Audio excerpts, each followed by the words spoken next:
तो सुधांशु जी का दिन है, थोड़ा दिल बड़ा करके उनको मुबारकबाद दे दीजिए अनुराग भदौरिया जी। मतलब आप तो एक ही रंग में हैं। देखिए आप बाकी लोगों के ऊपर आरोप लगा सकते हैं, अनुराग जी हमेशा एक ही रंग में। हाँ वही तो बात है, ये तो मेरा रंग एक ही रहता है ना, उनकी तरह रंग थोड़ी बदलते हैं। अब सवाल ये है कि हरे रंग में नहीं, सवाल ये है कि वो तो अजीत पवार साहब तो कह रहे थे कि हम बटोगे कट्टोगे के नारा का समर्थन नहीं करते। अब आप उनके बारे में क्या बोलोगे? लेकिन वो तो जीत रहे हैं आपके साथ और उनको परिवारवादी भी नहीं मान रहे हैं। अचानक सुनामी चल रही है ना उनकी, बीजेपी प्लस की सुनामी चल रही है। झारखंड का बोलने से डरने लग रहे हैं। वो झारखंड के बारे में बात करना चाहते हैं क्या? झारखंड में तो आपको नकारा है ना बुरी तरह से, उस पर आप क्यों नहीं बोलना चाहते? ठीक है आप महाराष्ट्र में चलिए, आपके दांव लग गया, लेकिन झारखंड में वहां नहीं बोलेंगे आप। बोलिए सुधांशु जी। हाँ मैं कहना चाहूंगा आप लोगों से, जरा झारखंड का भी पार्टी ब्रेकअप दिखा दीजिए तो और दूध का दूध पानी का पानी हो जाए। झारखंड में रीडिंग पार्टी कौन है भाई? जेएमएम है ना, तो बहुत साफ है, कांग्रेस क्षेत्रीय दलों के कंधे पे चढ़ के आगे बढ़ती है और हम जहां खड़े होते हैं सारे दलों को ऊपर उठाने का काम करते हैं। और वैसे ऑन द लाइटर नोट कहूंगा भदौरिया जी, आप तो यूपी की पार्टी है। हाँ। आज यूपी पे बोलने के बजाय झारखंड की तरफ बोलना चाह रहे हैं। फिर भी मैं कहूंगा सीटों का ब्रेकअप दिखाइए। हमारे गठबंधन में भारतीय जनता पार्टी सबसे बड़ी पार्टी है और मेरा दावा है कि कांग्रेस की सीटें जेएमएम से बहुत कम निकलेंगी। जब अरे सुन तो लीजिए, उत्तर प्रदेश में भी तो आपकी हालत पतली हो रही है। अब हम 4 सीटों पे आगे चल रहे हैं, आप 6 सीटों पे हैं। अभी आते आते आपने जिस तरह का तांडव किया था उसके बाद भी आपको झटका लग रहा है। हम 30-30 हजार की लीड कर रहे हैं, आप 50-100 वोट की लीड कर रहे हो। फर्क इतना हमारी आपके में है, हमारी लीड है 30-30 हजार की, आपकी लीड है कहीं 500 की कहीं 1100 की। अरे भैया एक सीट पर सरकार, यहाँ अटल जी की सरकार कितनी सीट से गई थी? जरा एक वोट से। एक एक वोट बहुत महत्वपूर्ण होता है अनुराग जी। हाँ वही इसीलिए अपना शासन का उपयोग कर रहे थे क्या एक एक वोट के लिए? जहां ये जीत रहे हैं वहां पर शासन अच्छा काम कर रहा है, बीजेपी जीत रही है, तो फिर वहां पर कोंदरकी में फिलहाल 46 हजार की लीड है जल्दी से, और गाजियाबाद में 40 हजार की। बोलिए सुधांशु जी। हाँ मैं कहना चाहता हूं, देखिए ये जो आप कह रहे हैं कि जीत इनकी 30-40 हजार की है, वो कहां पर है? उसका सामाजिक समीकरण बताइए ना, और उसके बावजूद उसमें से हम जीत रहे हैं, ये महत्वपूर्ण बात दिखाइए। और मैं पुनः दर्शकों से कहना चाहता हूं, याद करिए लोकसभा चुनाव से लेकर आज तक जीत का मूल मंत्र क्या है। लोकसभा में सबसे बड़ी जीत असम की धुबरी सीट पर कांग्रेस के रकीबुल हसन 10,25,000 से जीते, जिसके बारे में कहा जाता, धुबरी सीट के बारे में कहा जाता बांग्लादेशी घुसपैठियों का कारण वहां की जनसंख्या में 90% मुस्लिम है। मैं एक और बात कहना चाहता हूं, हरियाणा में सबसे बड़ी जीत किसको मिली? ममन खान को मिली, 98,000 से जीत मिली। हुड्डा साहब 70,000 से जीते। ये वो इलाके जहां मुस्लिम 80%। मैं विनम्रता से पूछना चाहता हूं, एक ऐसा इलाका बता दीजिए जहां 80% मुस्लिम हो और वहां पर मुस्लिमों के अगेंस्ट बोलने वाला कोई जीत के दिखाता हो, बताइए।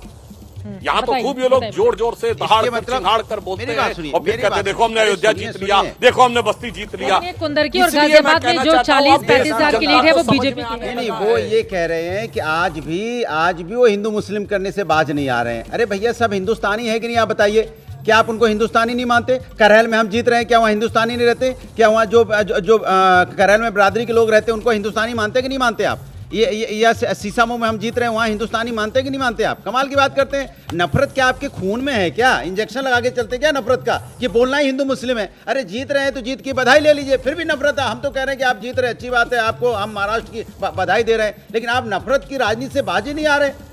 कमाल की बात। और ये जो मुस्लिम संगठनों की ओर से एकमुश्त एक तरफ वोट देने की अपील की जाती है, वो कौन सी पॉलिटिक्स है? देखिए कौन, वो लोग खुद ही आ जाए राजनीति में, वो क्यों अलग से छिपे हुए पॉलिटिक्स? मेरी बात तो उनको किसने रोका? किसने? किसी को राजनीति में आने से कौन रोक सकता है? आप ही बताइए। अरे आप ही के नेता गए थे अबू आजमी साहब, जिसका वो जिक्र कर रहे जब आप थे। चुनाव लड़ते तो हर जगह जाता है आदमी, मंदिर भी जाता है, मस्जिद भी जाता है, गुरुद्वारा भी जाता है, गिरजाघर भी जाता है, इसमें क्या बुराई है? कहाँ गए थे वो मंदिर? अरे वहाँ पर अरे गए थे सब मौलाना जगह। जी अरे से क्या बात करते हो? आशीर्वाद सीसामऊ में गई नहीं थी वो, जिसका ये हल्ला मचा रहे थे सुधांशु जी? ठीक है, बोलिए, आप बहुत हल्ला मचा रहे हैं और ये तस्वीरें भी हम दिखा रहे हैं। सुधांशु जी जल्दी से अनुराग भदौरिया की बातों पर जवाब आपका। वो पानी पीने लगे जवाब देने के पहले। पानी पी लीजिए तभी जवाब दे पाएंगे। आज आप क्या कह रही थी? मुझे सुनाई नहीं पड़ा ढंग से, जरा दोबारा बोल दीजिए। हाँ, सवाल ये, अब अनुराग भदौरिया जी आपके पानी पीने पर टिप्पणी कर रहे हैं और वो कह रहे हैं कि जहां पर बीजेपी हार रही है वहां की वो बात करना नहीं चाहती, बार बार वो आपको झारखंड लेकर जा रहे हैं। जो इन्होंने पानी पे टिप्पणी की है, तो मैं कहना चाहूंगा पानी के भी दो अर्थ होते हैं। एक तो पीने वाला पानी, इसे जल कहते हैं, और एक पानी होता है जिसका अर्थ होता है मान सम्मान स्वाभिमान। तो भदौरिया जी जनता समझती है रहीमन पानी राखिए, बिन पानी सब सून, और पानी गए न उबरे मोती मानुष चून। मगर पानी आपने पी तो लीजिए। देश क्या मान सम्मान वाला झारखंड में पानी पानी हो रहे हैं, इसीलिए मैंने कहा है झारखंड में पानी पानी, जनता का मानस और मानस का मोती दोनों इस यथार्थ को समझ हो गया है। समझ गए सब लोग। जब आप बोल रहे थे वो पानी नहीं पी रहे थे, अब उनको सुन लीजिए। कह रहे ना कि उनको पानी पीना पड़ रहा है बोलने के पहले। अब पानी नहीं पियेंगे तो फिर झारखंड में जवाब कैसे देंगे बताइए आप? पानी पीना पड़ेगा क्योंकि वहाँ पानी पानी है। ये बोलिए सुधांशु जी। वैसे झारखंड में कितनी सीटें समाजवादी पार्टी फिर समाजवादी पे आ गए। हमें इंडिया गठबंधन की बात होती है, आप हारने लगते हो तो फिर समाजवादी पे आ जाते हो। अरे आप तो सपा के प्रवक्ता है ना।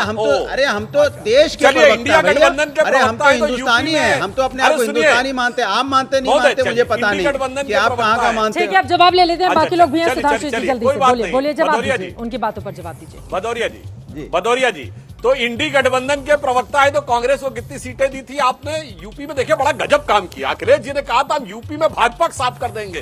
चित्रा जी, भाजपा साफ किया ना किया, सीट वितरण में कांग्रेस को साफ कर दिया। और मैं एक और बात कहूंगा, समझदारी दिखाई अखिलेश जी ने।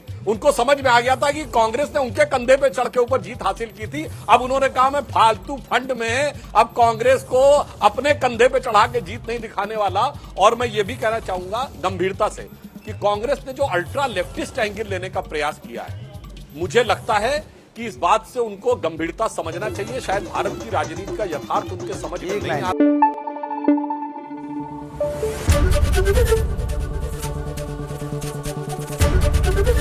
एबीपी न्यूज आपको रखे आगे।